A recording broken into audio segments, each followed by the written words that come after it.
कथा, पुरुषार्थ कथा, सुनो सुनो सिद्धार्थ कथा। सत्य कथा, पुरुषार्थ कथा,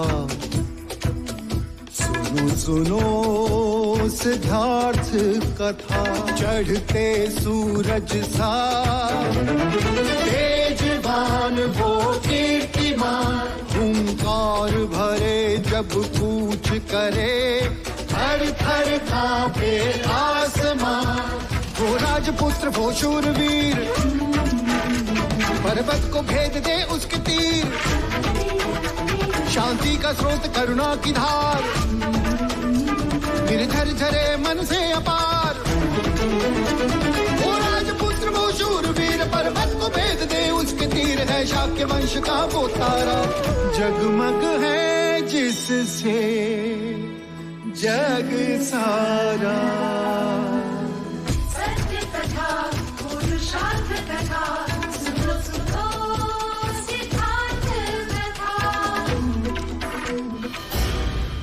आज तुम्हारे विवाह के दिन तुम यहाँ आओ मेरे पास।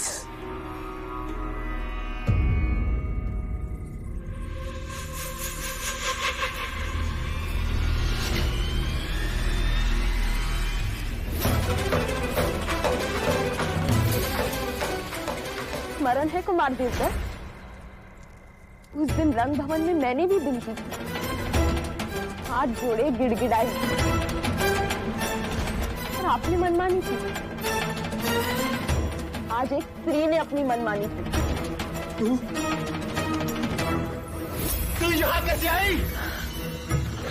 बोल। मैंने तुम्हारी और कार्तिक की सारी बातें सुन ली,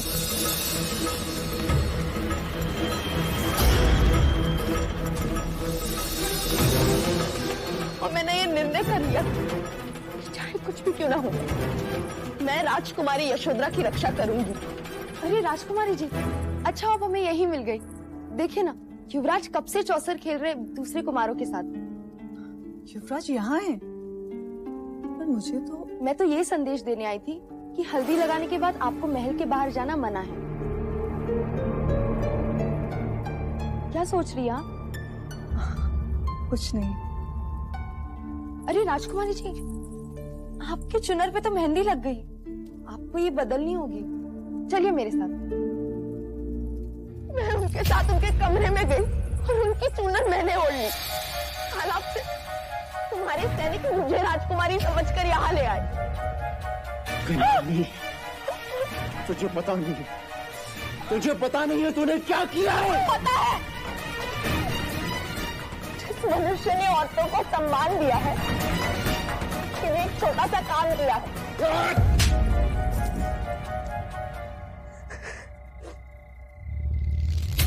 युवराज की होने वाली पत्नी के सम्मान की रक्षा की है मैंने। तेरी रक्षा कौन करेगा? उस बात की चिंता होती तो यहाँ तक आते ही नहीं। चाहूं तो इसी क्षण तेरे प्राण ले सकता हूँ। प्राण? वो तो उसी दिन खो दिए थे, जिस दिन गणिका कहलाई। खेल तो तुमने बहुत अच्छा रचाया था कुमार, पर भाग्य के पास से पलटते देर नहीं लगती। भाग्य के पास से पलटते देर नहीं लगती जी। तुम यशोधरा को कभी हासिल नहीं कर पाओगे।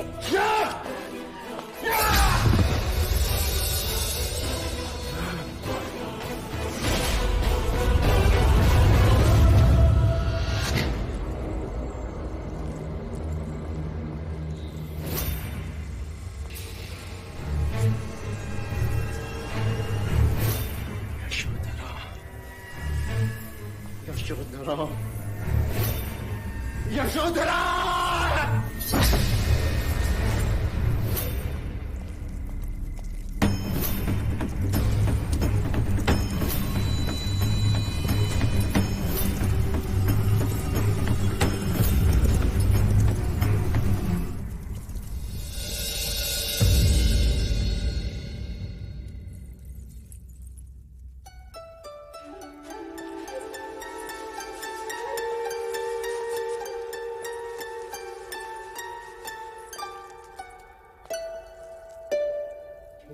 इतना एक चित्त होकर क्या काम कर रहे हो प्रजापति? मैं ये देख रही हूँ कि ये आभूषण सिद्धार्थ के वस्त्र के अनुरूप है भी या नहीं। लेकिन ये काम तो लौशिका भी कर सकती है ना प्रजा? नहीं अमिता दीदी, मैं नहीं चाहती कि सिद्धार्थ के विवाह में कोई त्रुटि रह जाए। अंततः ये महाराज शुद्धोधन के पुत्र का विवाह है। परंतु एक त्रुटि है महादेव। वो क्या देव? मैंने भारतवर्ष के सारे राजा महाराजाओं को विवाह का निमंत्रण भेज दिया है, परंतु एक राजा रह गया। आप किसकी बात कर रहे हैं देव? तुम्हारे छोटे पुत्र की।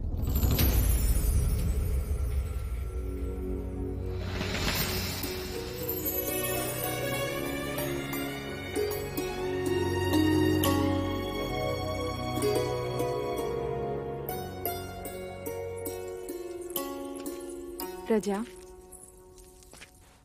सिद्धार्थ के पालन पोषण में तुम इस तरह डूब गई कि तुम भूल गई कि तुम्हारा भी अपना कोई पुत्र है। किसी ने ताना क्या मार दिया कि सौतेले पुत्र का ध्यान कैसे रखोगी, तो अपनी संतान की बलि चढ़ाती। दूसरा पुत्र हुआ तो उसे आंखों से दूर करती, ये कहकर कि जब तक सिद्धार्थ बड़ा नहीं हो जाता तब तक मैं उसे वापस नहीं बुलाऊंगी। मैंने माया दीदी को वचन दिया था कि मैं सिद्धार्थ का ध्यान लेकिन अब सिद्धार्थ बड़ा हो गया है प्रजा। वो भी बड़ा हो गया होगा। सिद्धार्थ का ध्यान अब गोपा रखेगी और तुम भी अपने पुत्र को बड़ा होते हुए देखना।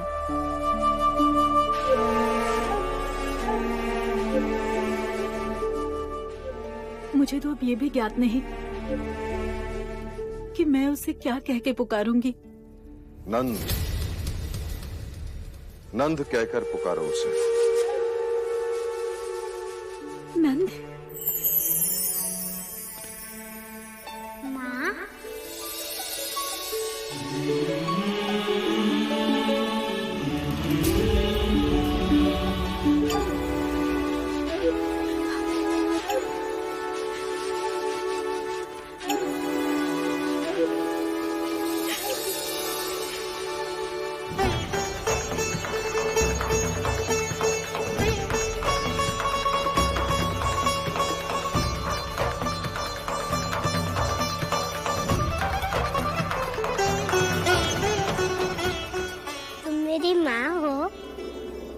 बांसुरी बजाती हो?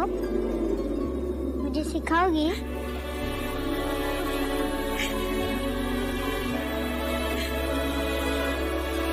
भैया, कहते हैं कि एक स्त्री दूसरी स्त्री का बखान होते नहीं सह सकती, पर आज जगत की सारी स्त्रियां इस स्त्री के सामने नतमस्तक हैं।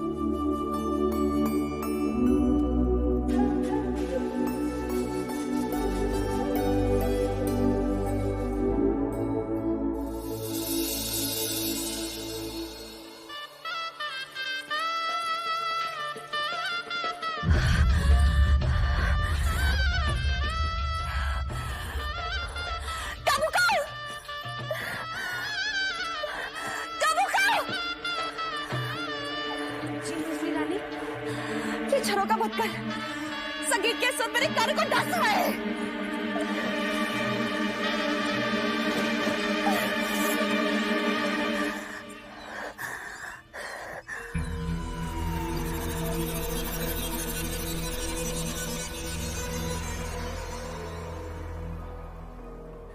कुमार देवता महल लौट आए?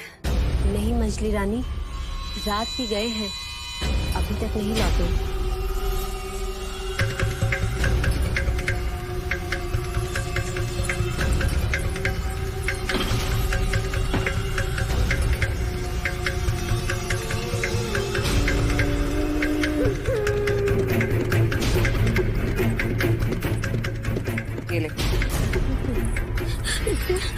ले तू जानती है इसमें क्या? मैं तो अच्छी तरह से जानती कि तुझे क्या करना है। जा यहाँ से। मंगला दीदी,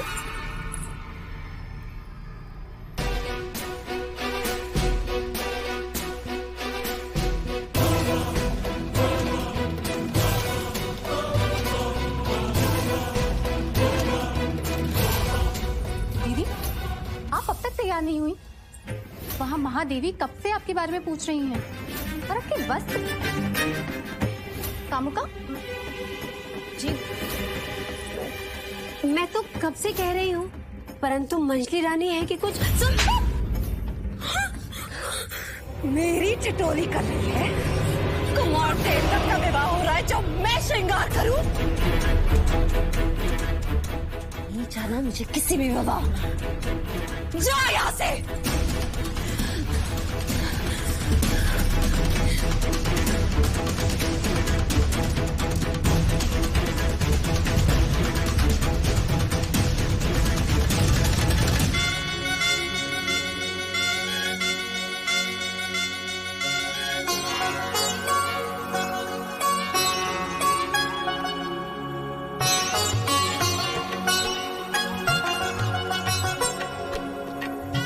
अमिता बुआ, ये आप क्या कर रहे हो?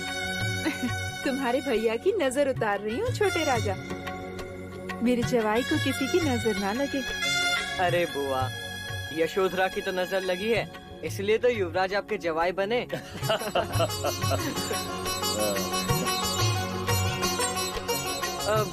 ये क्या है? जवाई के गले में घेरा। लो, बंद गए सिद्धार्थ भैया। अब इससे छुटकारा नहीं है, सोच लो।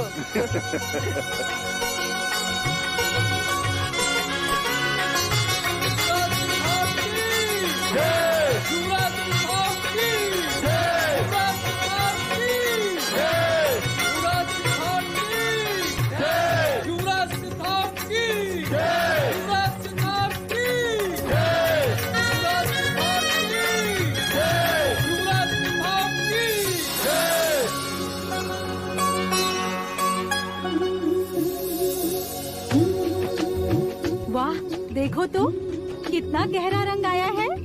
अर्थात युवराज सिद्धार्थ का प्रेम भी उतना ही गहरा होगा।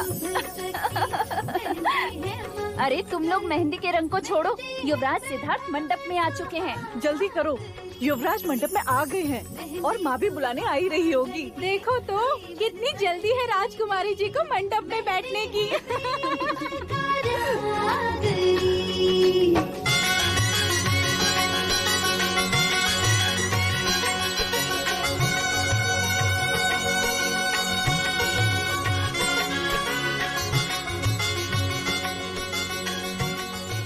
विभा जी, मंगला दीदी नहीं आई? नहीं महादेवी। क्यों? वो विवाह में सम्मिलित नहीं होंगी। लेकिन क्यों? मैंने कहा था ना, मंगला विवाह में कोई विघ्न न उत्पन्न करे तो ही अच्छा। अमिता दीदी, आप चिंतित न हो, मैं आपके बड़े भैया के साथ जाती हूँ, फिर देखती हूँ कि मंगला दीदी कैसे रूठी रहती हैं।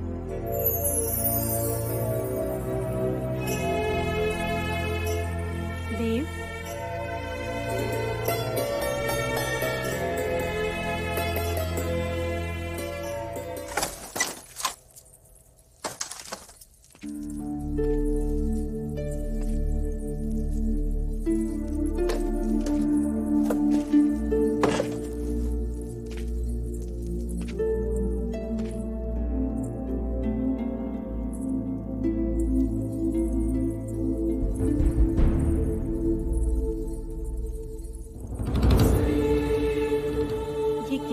दीदी, आपने अब तक श्रृंगार नहीं किया?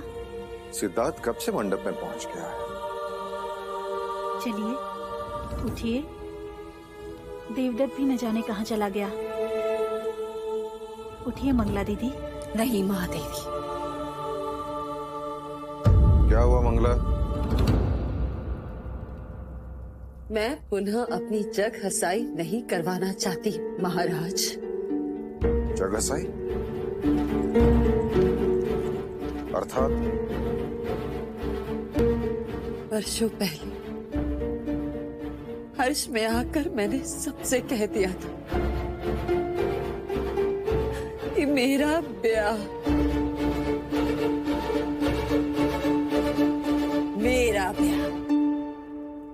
शाक्य शिरोमणि महाराज शुद्धोधन के साथ होने वाला है।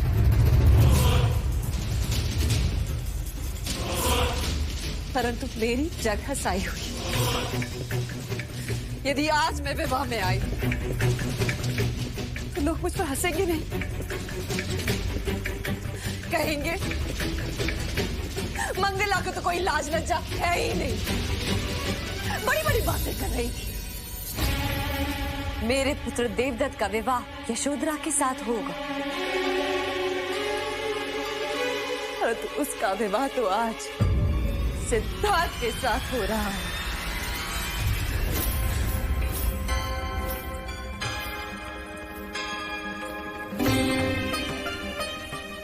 तो क्या सिद्धार्थ आपका पुत्र नहीं है मंगला देवी? यदि आप विवाह में नहीं आई तो क्या कहेगी कपिलवस्तु की प्रजा? क्या कहेंगे लोग कि राज परिवार में इतना कलह क्लेश? वही कलह क्लेश कोई ना देखे, इसीलिए तो युवराज को समझाया था। एक कन्या के लिए दो भाइयों में इतना संघर्ष क्यों?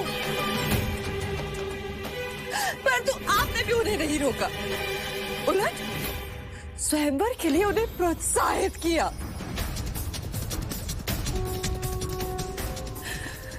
क्योंकि अब मेरे देवदत्त के लिए आपको पहले जैसा स्नेह नहीं रहा। गलत धारणा है तुम्हारी।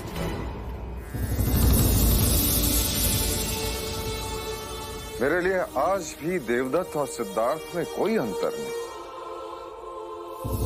हाँ मंगला देवी, महाराज के लिए आज भी वो दोनों कपिलवस्तु की दो आंखें हैं। सत्य कहा महादेवी, दो आंखें हैं, परंतु एक दाहिनी और दूसरी बाईं। एक चगुन तो दूसरी अपशगुन। एक चाकियों के सिंहासन पर बैठेगा और दूसरा वही सिंहासन के सामने नतमस्तक। युवराज को यशोधरा में सिंहासन मिलेगा और मेरे देवदत्त को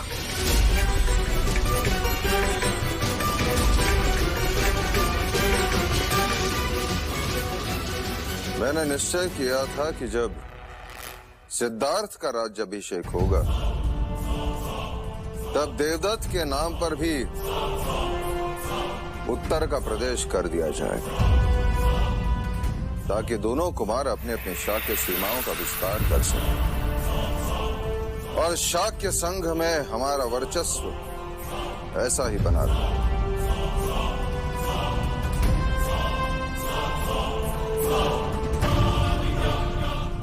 क्या मैं इसे एक वचन समझूं? क्या आपको महाराज के वचन पर संदेह है?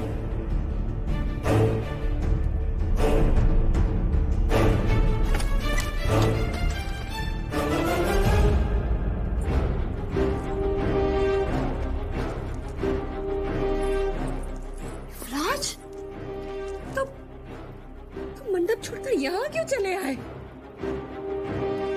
क्योंकि आपसे एक प्रश्न करना था। प्रश्न? क्या नाते केवल रक्त के होते? यदि वो रक्त के ना हो तो संबंध नहीं होते।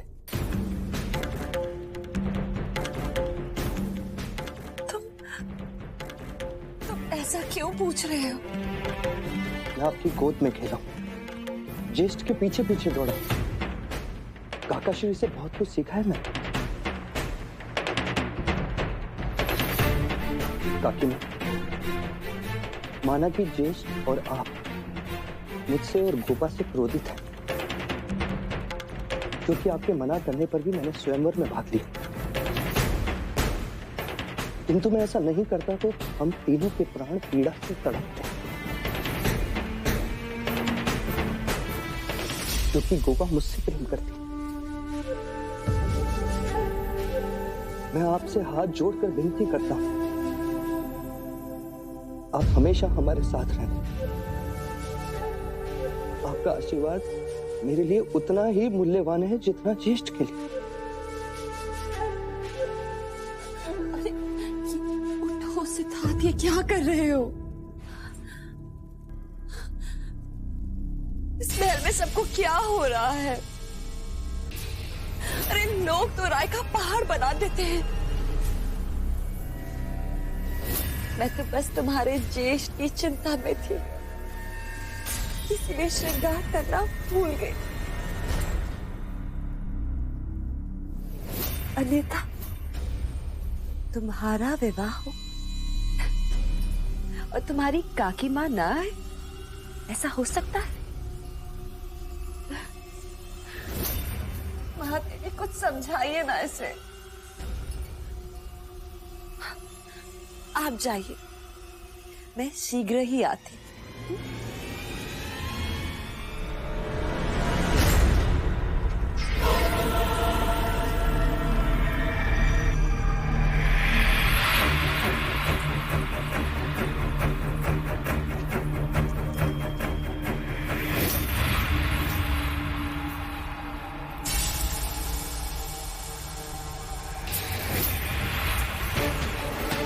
कौशल नरेश महाराज प्रसन्नजीत की, कौशल नरेश महाराज प्रसन्नजीत की, कौशल नरेश महाराज प्रसन्नजीत की, कौशल नरेश महाराज प्रसन्नजीत की, कौशल नरेश महाराज प्रसन्नजीत की, कौशल नरेश महाराज प्रसन्नजीत की।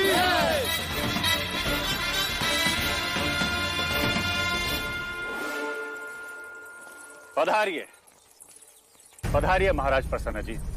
शाक्यों के कपिल वस्तु में आपका स्वागत। आपको रथ से उतरते देखा तो एक पल यही लगा कि शत्रु का रथ यहां कैसे। हम तो भूल ही गए कि संधि करके आप अब हमारे मित्र हो।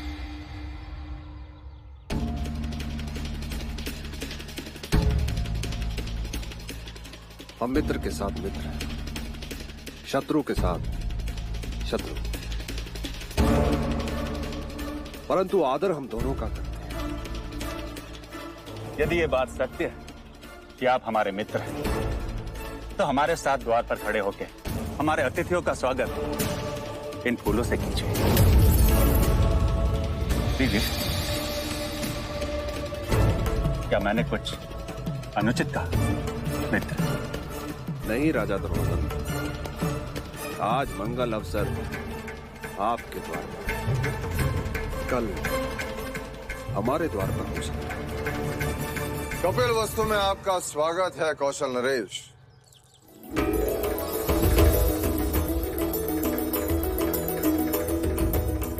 कौशल नरेश, राजा प्रसन्नजीत, आपका आना हमारी मित्रता के लिए अत्यंत शुभ संकेत है। पहले हम मनुष्यता के शुभ संकेत से तो मिलने। कहाँ है युवराज सिद्धार्थ? आइए महाराज, आइए।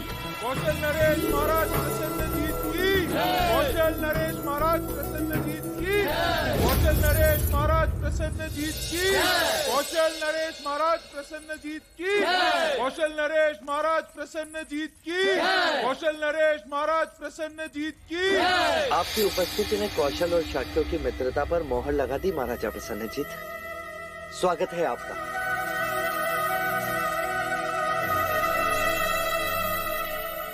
अच्छा हुआ आप शीघ्र आ गए। हमारे ज्येष्ठ देवदत्त अभी तक आए नहीं, तो आपको ही वर के मित्र के कर्तव्य निभाने होंगे। आइए। कौशल नरेश महाराज प्रसन्नजीत की, कौशल नरेश महाराज प्रसन्नजीत की, कौशल नरेश महाराज प्रसन्नजीत की।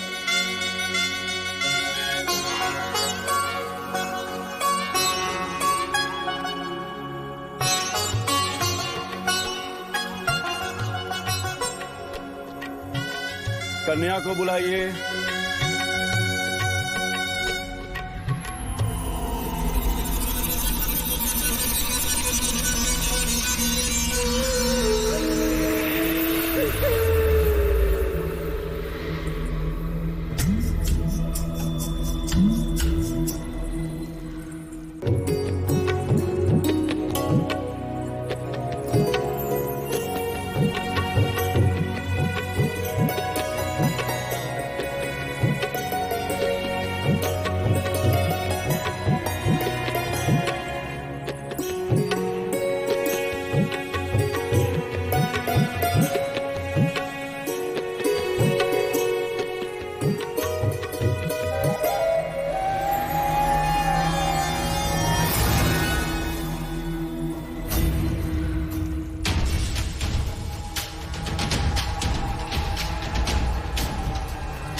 भाई महाराज, तो शाक्य राजा आपसे मंत्रणा करना चाहते हैं।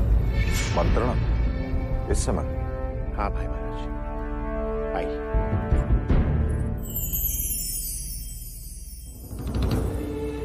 क्या शाक्य राजाओं के मान सम्मान में कोई त्रुटि रह गई जो? महाराज शुद्धोधन, आपने पुनः मनमानी की है। मनमानी? शाक्यों के शत्रु प्रसन्नजीत को आपने विवाह में कैसे आमंत्रित किया? परंतु वो शत्रु के रूप में नहीं, मित्र के रूप में आया है। परंतु कौशल नरेश के साथ मित्रता है शत्रुता, इसका निर्णय तो शाक्य संघ की बैठक के पश्चात होना है। फिर आपने प्रसन्नजीत को विवाह में आमंत्रित कैसे किया? युवराज सिद्धार्थ ने हमसे अधिक सम्मान प्रसन्नजीत को दिया। हाँ, उसको अधिक सम्मान देकर हमें अपमानित किया है। अपमानित किया है आपने, अपमानित किया है। आप मेरा विश्वास करें, मेरा हर प्रयास शाक्यों के हित में होता है, ना कि उनके विरोध में। क्षमा करें महाराज, हमें आपका ये प्रयास दिखाई नहीं देता। हाँ, नहीं दिखाई देता। आपको प्रसन्नजीत की मित्रता मुबारक है। अब हम और यहाँ नहीं ठहर सकते।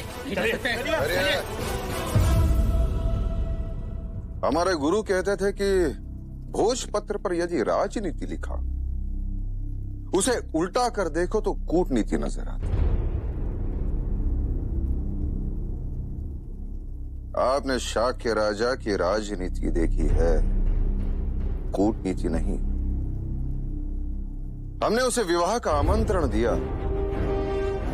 परंतु उस आमंत्रण को स्वीकार कर लाचार होकर प्रसन्नजीत को कपिलवस्तु आना पड़ा। ये नहीं देखा।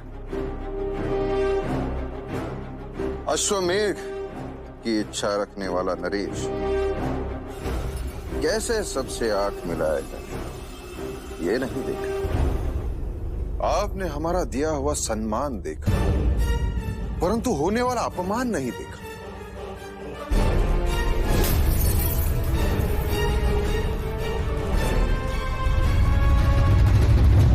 वरमाला पहनाने का समय हो गया है। लशिका,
अरे मारो कोई इसे, अरे मारो। युवराज इसे कुचल देना चाहिए, बिच्छू है, शत्रु है। ये शत्रु नहीं, मात्र एक जीव है। जिस तरह हम मनुष्य अपने बचाव के लिए शस्त्र उठाते हैं, उसी तरह ये जीव आत्मरक्षण के लिए डसते हैं। ये जीव मात्र की स्वभावगत भीरुता है कौशल नरेश, और कुछ नहीं। चलना, जाओ इसे बाहर वन में छोड़ो। अरे शिव शिव शिव शिव शिव शिव शिव शिव शिव शिव शिव शिव शिव शिव शिव शिव शिव शिव। युवराज, हमने आज तक आप जैसा मनुष्य नहीं देखा जो बिच्छू पर भी दया करे।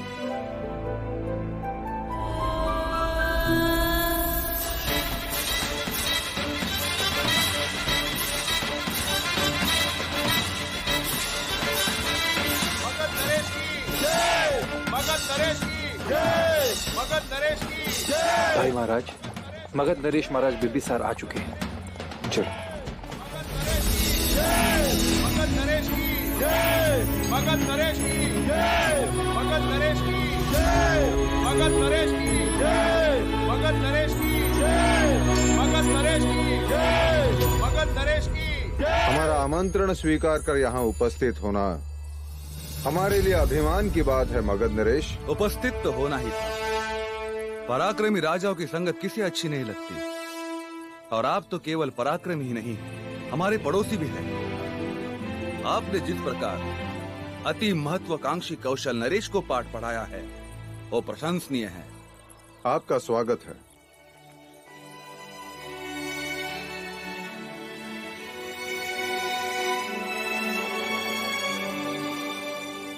महाराज, हमें लगा आपके साथ हमारी बहन वैदेही भी होगी। महाराज प्रसन्नजीत, आपको हमें यहाँ देखकर अत्यंत प्रसन्नता हुई। आपने शाक्य के साथ संधि करके अत्यंत बुद्धिमानी का काम किया है। स्वागत है आपका, पधारे।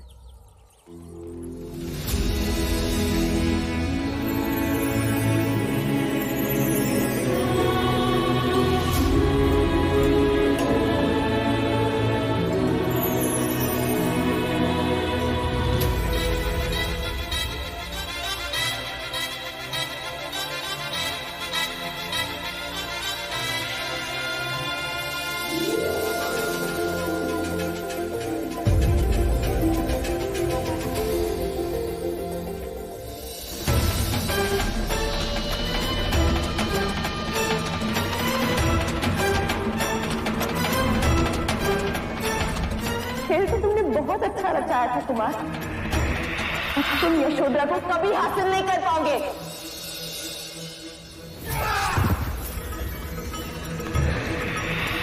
आगे के पास से पलटते देर नहीं लगती जी।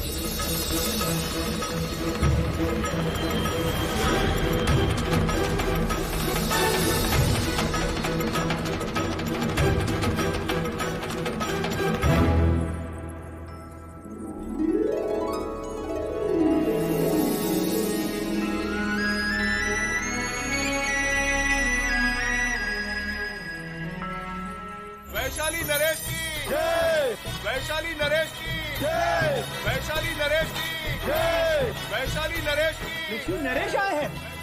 अर्थात आम्रपाली भी आई हुई। हाँ हाँ, आम्रपाली भी।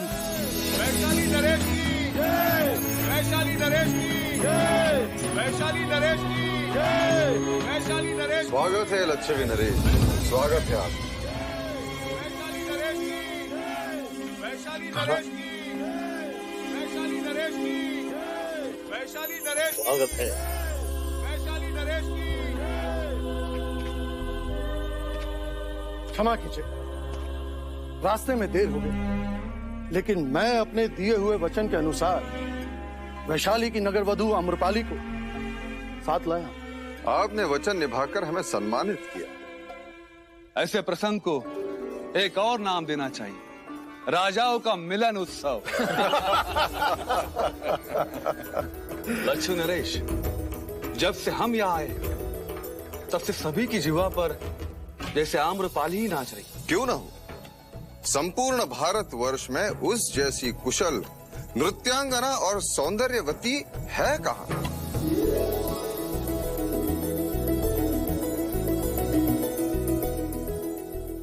महाराज बिंबिसार, हमारे वैशाली में तो उसकी प्रशंसा में कहते हैं कि उसके रूप के आगे राजा अपना मुकुट, ब्राह्मण अपना शास्त्र, सैनिक अपनी तलवार और एक गृहस्थ अपना जीवन तक दांव पे लगा देता है। अति प्रशंसनीय, पर हम कैसे मान ले? वो आम्रपाली है, वैशाली की नगर वधू। चाहे तो देखकर परख सकते हैं। आपके बखान में अर्थ कम घमंड अधिक। वो तो है, बड़े बड़े क्षत्रियों का पुरुषत्व वो अपने सौंदर्य के तराजू में तोल लेती है। अब तो अवश्य देखना पड़ेगा किसका पल्ला भारी।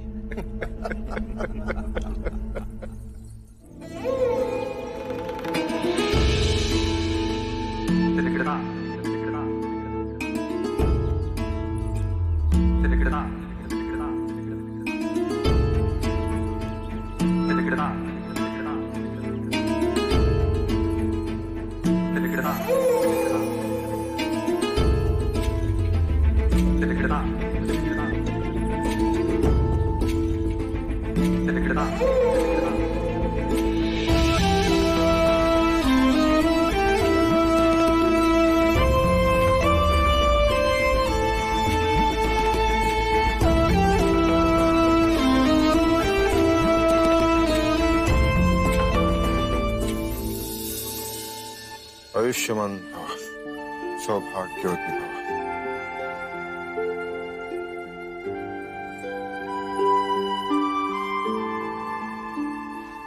सदा सुखी रहो।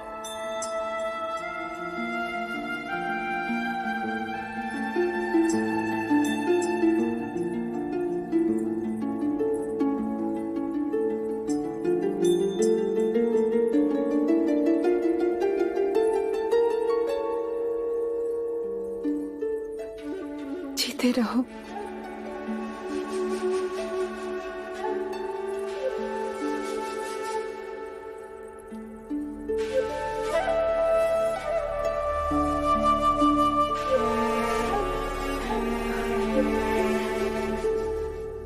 प्रजा, आज से तुम यशोधरा की माँ हो। इससे किसी भी तरह की मर्यादा भंग हो जाए तो क्षमा करना। समझना कि मेरे पालन पोषण में कोई क्षति रह गई। नहीं अमिता दीदी,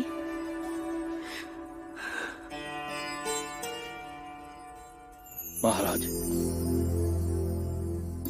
आज से मेरी यशोधरा आपकी हुई।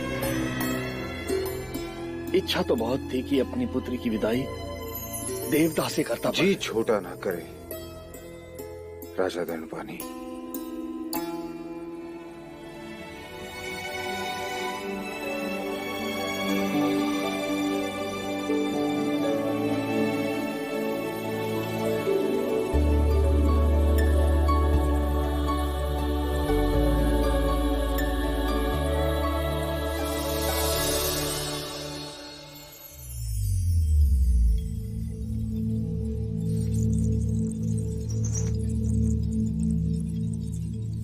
देवी, मगध नरेश बिंबिसार आपसे भेंट करना चाहते हैं। मगध नरेश,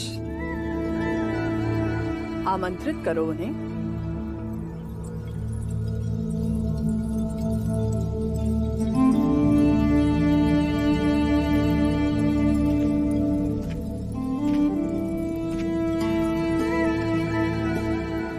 मगध नरेश का स्वागत है। कहिए महाराज, आपका हमसे क्या काम? तुम पहली नगर वधू हो जो मगध नरेश बिंबिसार के स्वागत के लिए खड़ी नहीं हुई। क्या करे महाराज, विवश हूं। घुंघरू जो बांध रही हूं अधूरा नहीं छोड़ सकती। कला के भी कुछ नियम हैं। विराजिए। वाह, इतने वर्षों के पश्चात सौंदर्य और चातुर्य का योग एक साथ देखा। मैंने तुम्हारी इतनी प्रशंसा सुनी कि मैं स्वयं को रोक ना सका।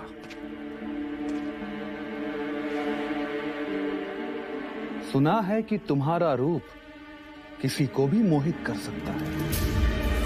ठीक सुना है आपने। आप चाहें तो परख ले हमें। इतना आत्मविश्वास? कहते हैं कि विवाह के दिन वर को वधू से कोई विमुख नहीं कर सकता। यदि तुम कुछ देर के लिए सिद्धार्थ को मोहित करके अपने मोहपाश में जकड़ लो तो आप क्या हारेंगे? क्या जीतना चाहती हो?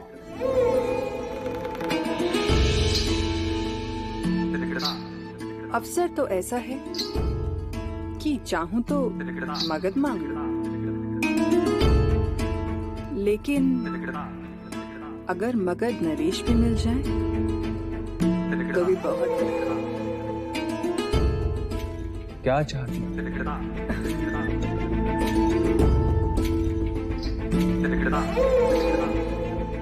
यदि आप हार गए तो ये बंधे हुए घुंघरू आप खोलेंगे? और यदि तुम हार गई तो मगध प्रदेश में मेरा एक भवन होगा केवल आपके लिए। अर्थात दोनों ही सूरत में मैं ही जीता आम्रपाली। कैसे? यदि मैं हार गया तो घुंघरू खोलते समय तुम्हारे चरण स्पर्श करने का अवसर प्राप्त होगा, और मैं जीता तो तुम्हारे चरण मगध में होंगे। सत्य कथा, पुरुषार्थ कथा, सुनो सुनो सिद्धार्थ कथा।